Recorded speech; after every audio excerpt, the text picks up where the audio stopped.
जिन states में चुनाव हुए उसमें केरल में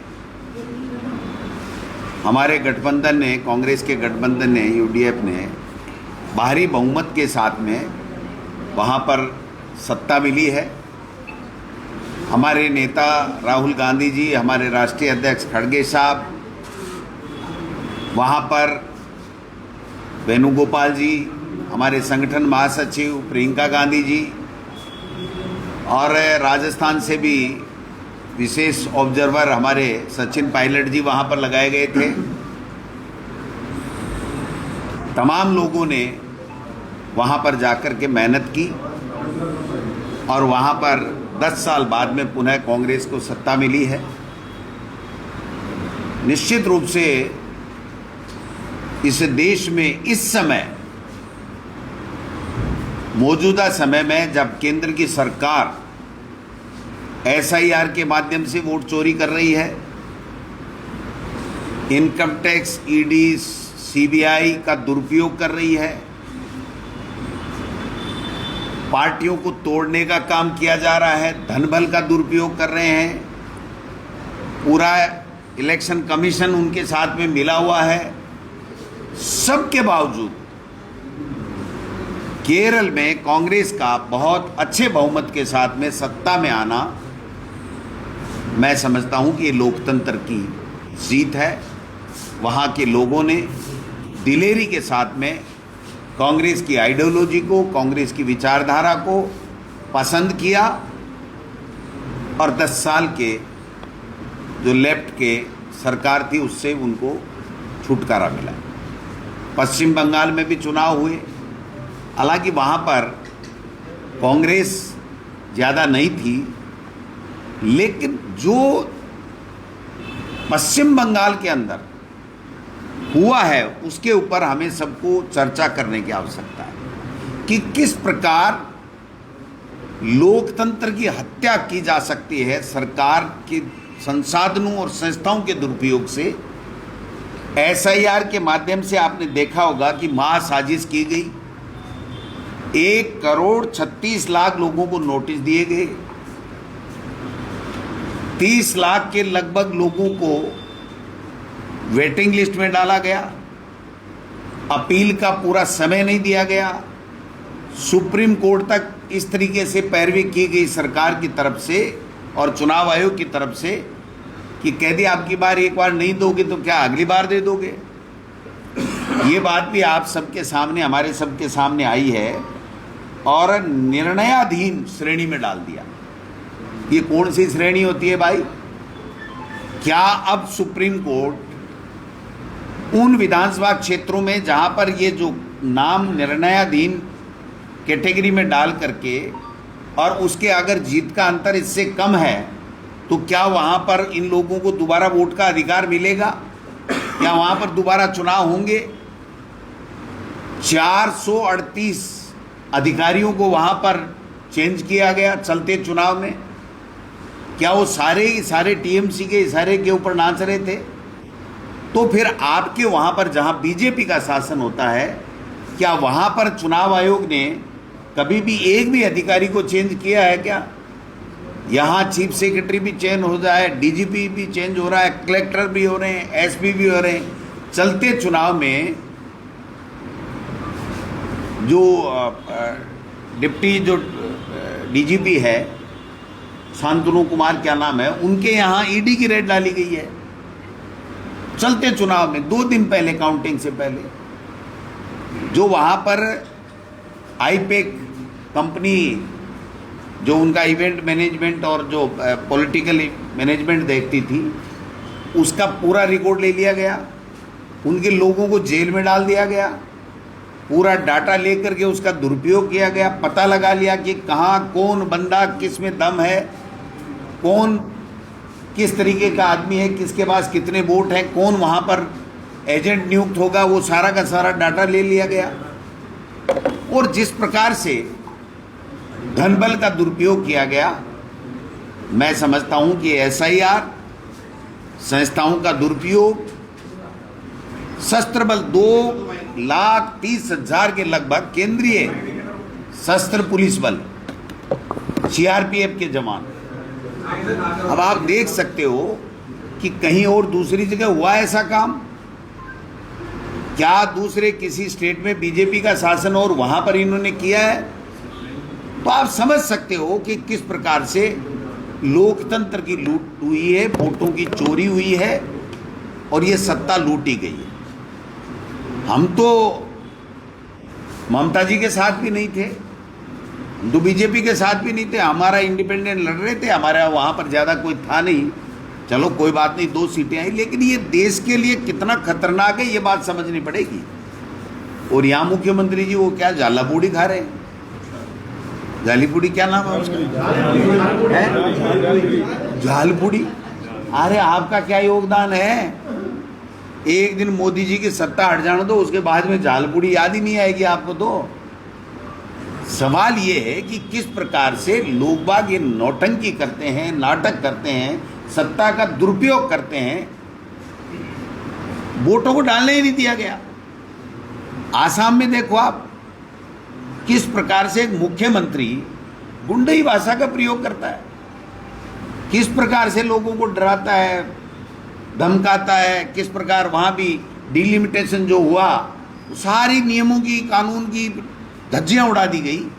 तो ऐसे ही अगर चलता रहा तो मैं समझता हूं कि फिर इस संविधान में जो वोट का अधिकार और लोकतंत्र और हमारा विश्व में सबसे अच्छा, सबसे सुंदर, सबसे मजबूत लोकतंत्र की बातें, बीता जमाना हो जाएगा, बीता इतिहास हो जाएगा, आगे नहीं रहने वाला है। इसलिए मैं मीडिया के माध्यम से भी निवेदन करना चाहता हूं, यहाँ राजस्थान में तो जो हम ठीक कर रहे हैं उसको ठीक दिखा रहे हैं, ये नहीं कर रहे हैं उसको ठीक नहीं दिखा रहे हैं। तो मुझे किसी से कोई शिकायत नहीं है, लेकिन हमें पूरे ओवरऑल इस देश के इस लोकतंत्र का जो हाल, संविधान का जो हाल इन्होंने बना रखा है उसके ऊपर देखने की जरूरत है। देश का प्रधानमंत्री कह रहा है 100% मैं शपथ में आऊंगा और मैं ही जीतूंगा। अरे भाई, आपने वो नितिन नवीन क्या बनाया, उनसे ही कहलवा देते। आप प्रधानमंत्री हो। तो जो हालात बने हुए हैं देश में वो ठीक नहीं है। और राजस्थान में तो भाई साहब ये जाला पूड़ी खाएंगे, इसके अलावा कुछ नहीं बचेगा इनके पास में। ऐसे हंस रहे थे जैसे इन्होंने कोई अंता का चुनाव जीत गया हो दोबारा कोई है। पंचायत चुनाव तुम करवा नहीं पा रहे हो, नगर निकाय के चुनाव तुम करवा नहीं पा रहे हो, लोगों को पीने का पानी तुम्हारा उपलब्ध नहीं हो रहा है, कर्मचारियों को तनख्वाह दे नहीं पा रहे हो, बीमार का इलाज तुम करा नहीं पा रहे हो, बेरोजगारों को नौकरी तुम दे नहीं पा रहे हो, और साफे लगा लगा के जाला पूड़ी खिला रहे हैं और खा रहे हैं। जिनकी नजरें नहीं मिलती ना, कल वो फोटो सेशन करवा रहे थे कि मोदी जी को भेजना है, अमित शाह जी को भेजना है, हम सब एक हैं। वो एक कितने को हमको पता है। रोजाना एक दूसरे की कार सेवा करते हो, एक दूसरे को नीचे दिखाने का काम करते हो। राजस्थान के अंदर लोग परेशान हैं। आज पूरा राजस्थान त्राईमाम कर रहा है कि भाई हो क्या रहा है। अपराध टोंक के अंदर कल परसों आपने देखा कैसे पुलिस के जवान की बजरी माफियाओं ने हत्या कर दी। आए दिन अपराध की घटनाएं, माता बहनों के साथ में किस प्रकार की दुष्कर्म की घटनाएं हो रही हैं। एक ही ढिंढोरा पीट रहे हैं। हम पेपर लीक के अपराधियों पकड़ रहे तो कितने जनिए 15 साल का कार्यक्रम है, 5 वर्षीय योजना है, 10 वर्षीय योजना है, 15 वर्षीय योजना है। ये तो आपको 4-6 महीने में कर लेना चाहिए था। जो अपराधी हैं, जो बेईमान हैं, उनको पकड़ करके अंदर करो, नई नौकरियां तो निकालो। वो जगदीश बिश्नोई जिसके के लिए कह रहे थे कि वो आ जाएगा उस दिन, लोटासरा भी अंदर होगा और पता नहीं कौन कौन अंदर होंगे और मगरमच्छ पकड़े जाएंगे, वो तो तुम्हारा काका जी जमानत पे रिहाई हो गए आते ही। तुम क्या पैरवी कर रहे हो? क्या तमाशा बना रखा है? ऐसा ही भर्ती में क्या हुआ आप बताइए।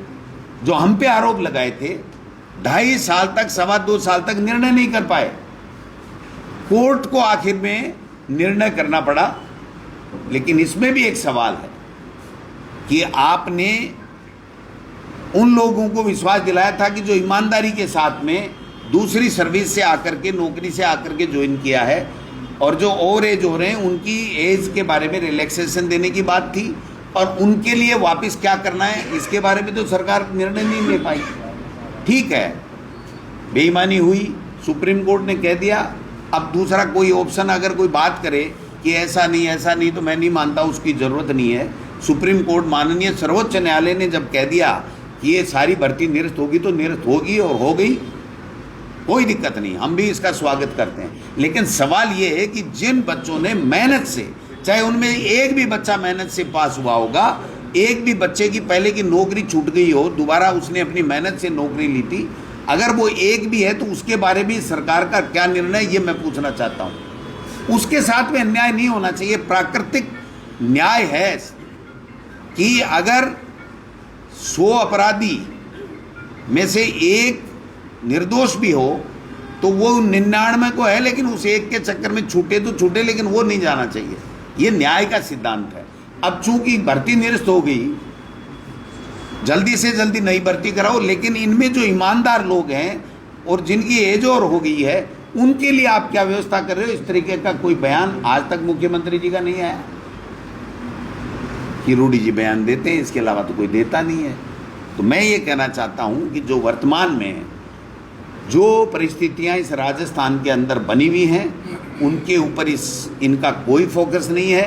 केवल दिल्ली जाके हाजिरी लगाना, ये इसलिए काम नहीं कर रहे, मैं कह देना चाहता हूँ कि इनको ये पूरा भरोसा है, यहाँ के लोगों को पूरा भरोसा है, बीजेपी के नेताओं को, कि इसी प्रकार से जैसे बंगाल के अंदर लोकतंत्र को लूटा गया, उसकी हत्या की गई, वोट लूट करके सत्ता दादागिरी से बनाई गई, तानाशाही से बनाई गई, एजेंसियों के दुरुपयोग से बनाई गई, चुनाव आयोग के सहयोग से बनाई गई, उस तरह कैसे हम राजस्थान में कर लेंगे।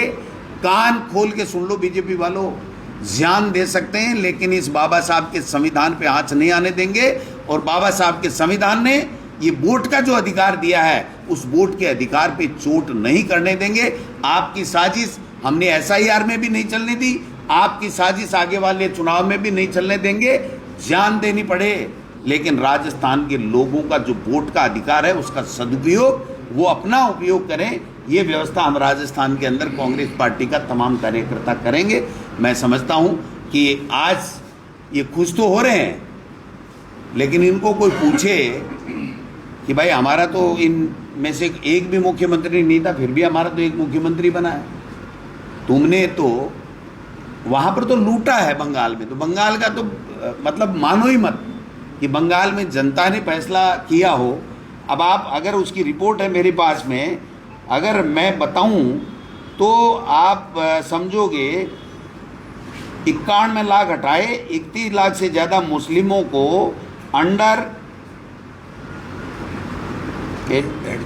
एडजुडिकेशन निर्णयाधीन रखा गया। अब आप बताओ ये सही फैसला कैसे है भाई? इनका क्या होगा साहब? ये अगर ये सही है तो इनको अपील का भी अधिकार नहीं दिया गया, टाइम नहीं दिया गया, तो ये बहुत गलत बात है। ईडी, इनकम टैक्स, 200 ईडी के अधिकारी वहां पड़े थे।